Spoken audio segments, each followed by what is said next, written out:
estamos escuchando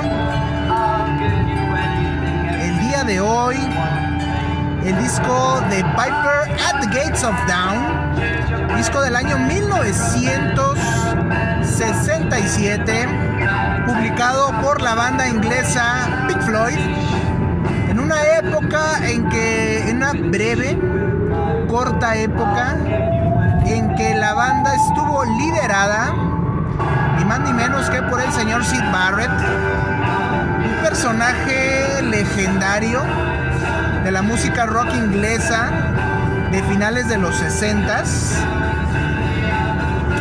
vocalista, cantante, compositor.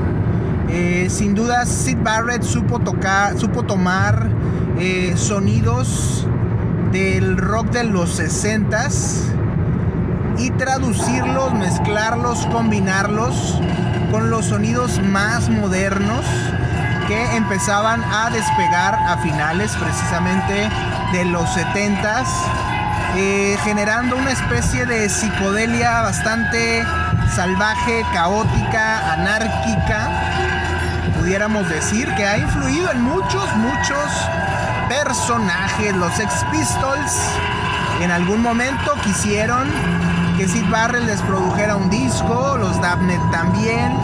Alan Moore, este escritor de novelas gráficas, ha señalado que Syd Barrett es uno de sus personajes favoritos.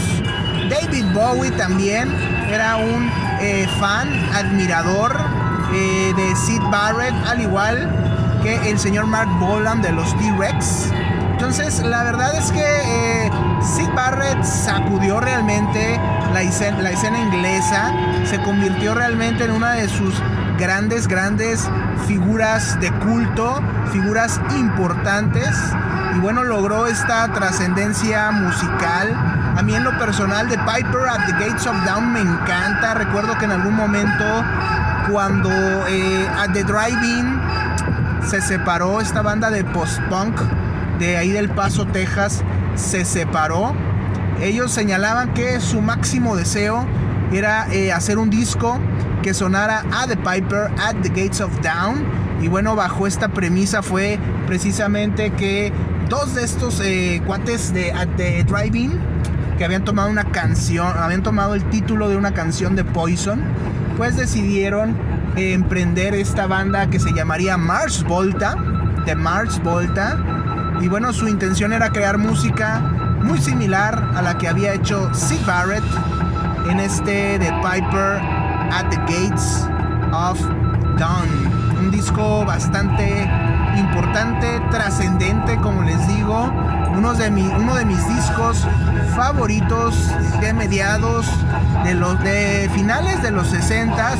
Y resulta que es uno de los discos, según el señor Roger Waters, parte de esta banda de los Pink Floyd, que dice Roger Waters es uno de mis discos menos preferidos, menos estimados de los hechos por Pink Floyd. Y bueno, si nos ponemos a pensar un poquito en la megalomanía, en la obsesión de control que tiene el señor Roger Waters, pues es de entenderse que no le guste un disco en donde él apenas estaba agarrando la onda musical y alguien como Syd Barrett tuviera realmente todo el poder y toda la idea y todo el concepto de lo que serían los Pink Floyd. Aquí hay que recordar que no estaba presente David Gilmour, que solamente estaba Roger Waters, Rick Wright y Nick Mason, y obviamente todos estaban ahora sí que en pañales musicalmente hablando, no estaban con sus talentos musicales desarrollados al 100%, pero Syd Barrett ya tenía una personalidad, un concepto, una idea de la música muy avanzada para la época, para el grupo. Y obviamente pues Syd Barrett, Mason y Wright pues solamente se quedaban viendo, solamente se quedaban observando las locuras geniales de Syd Barrett. Y obviamente aquí Roger Waters debería hablar a título personal. Probablemente sí no tuviera conciencia completa de lo que haría más adelante. no liberaría totalmente los conceptos musicales muy interesantes que desarrollaría más adelante, pero sería difícil que él pudiera decir que el talento de Syd Barrett no estaba desarrollado. Obviamente pudo haber hecho cosas mucho mejores si este viaje por las drogas alucinógenas no se lo hubiera acabado, no hubiera tenido este colapso mental, emocional, pero resulta admirable, resulta increíble, resulta bastante interesante el hecho, bueno, de que en el caso específico de Syd Barrett, a estas alturas, como decimos, del partido, ya tuviera una idea muy concreta de lo que quería hacer musicalmente, ya tuviera una idea muy concreta de su concepto musical, de los viajes en el espacio, de lo que eran Syd Barrett, una especie de viaje al espacio y a la mente interior.